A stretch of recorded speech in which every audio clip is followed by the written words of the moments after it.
Here's an update on the Schwinn Sidewinder. Getting really close to putting this thing back together. I've got all my parts cleaned up over here for the most part. Everything has been cleaned. Most parts have gone through the ultrasonic cleaner. All of the ball bearings have been replaced and greased. Today's goal is going to be to relace the wheels.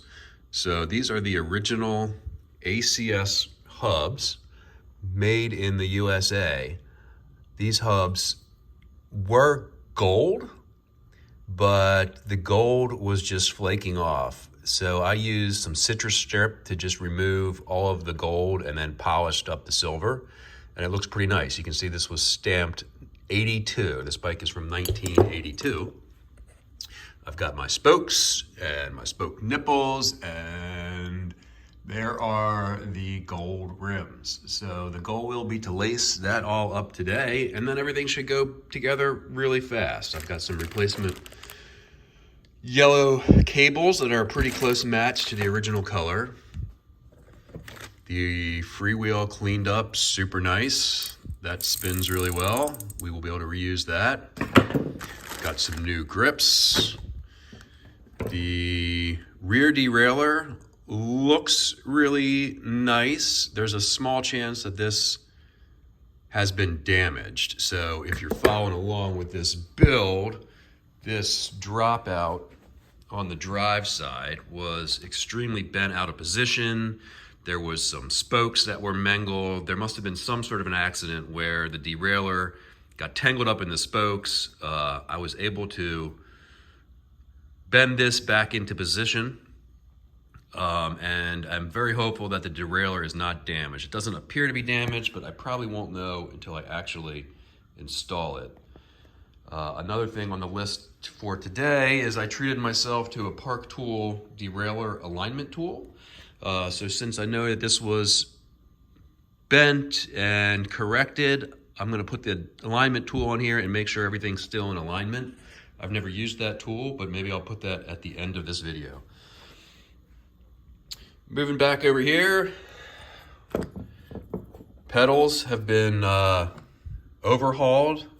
These are some pretty high quality pedals. You can see that these caps unscrew, which is a sign of a very well-built pedal, right? So these are completely serviceable. So very easy to unscrew those two screws to access the spindle. Once you can access the spindle, replace all the ball bearings and the grease. I sent everything through the cleaner.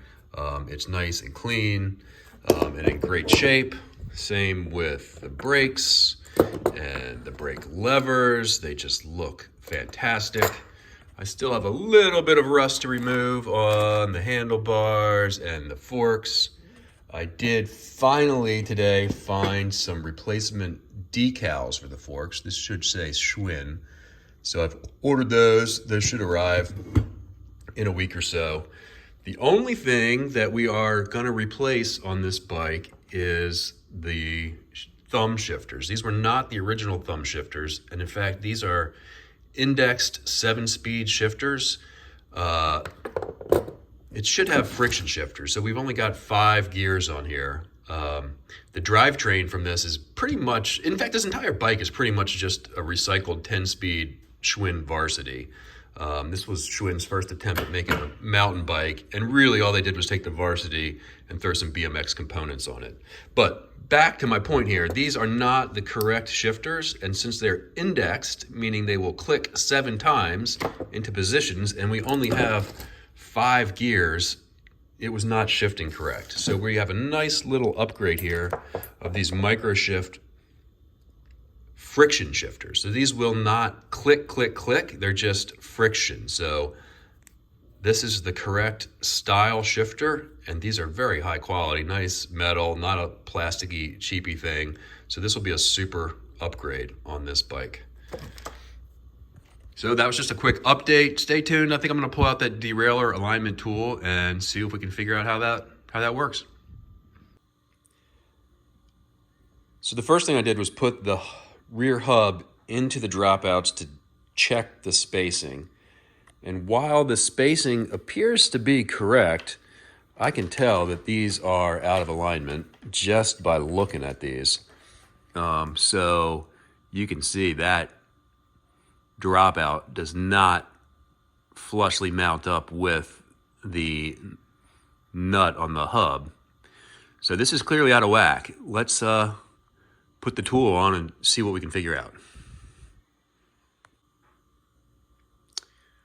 So the tool is mounted, and the idea here is that if each side is mounted perfectly into the dropout, they should align in the center. And as expected, these are way out of alignment. So the idea is, with some force and some leverage on these handles, we should be able to make some adjustments and get those two pieces into alignment. I'm going to try that off camera, as I do not have enough hands to film myself trying this. Let's see what happens. Appears to be successful. It did not take very much effort, just putting some leverage on this side to get these tools to line up. It's pretty daggone close at this point. Let's put the hub back in and see what it looks like.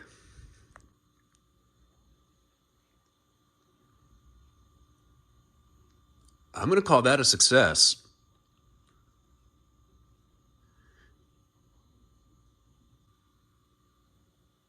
All right, I'm going to try one more thing and just mount the derailleur.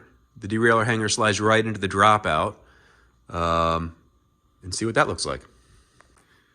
Okay, so we do have a problem. Before I even get the hub in, this screw is bent,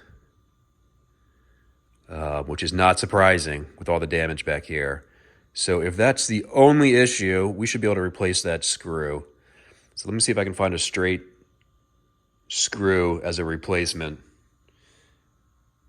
And if that's the only damage to this derailleur, I think we'll be in good shape. All right, I think I found a match. You can clearly see how damaged the original screw is. Let's see if we can get this other one to work. See if that takes care of our issue. I'm happy with this. Everything looks good. Dropouts are aligned. Kind of hard to tell. This derailleur may be slightly out of alignment, but once we get the chain on and everything, we can still make some minor adjustments. I think we're going to be in good shape. Fingers crossed. All right, I'm going to work on putting these wheels together. The next update on this bike, it should be pretty much assembled. Adios.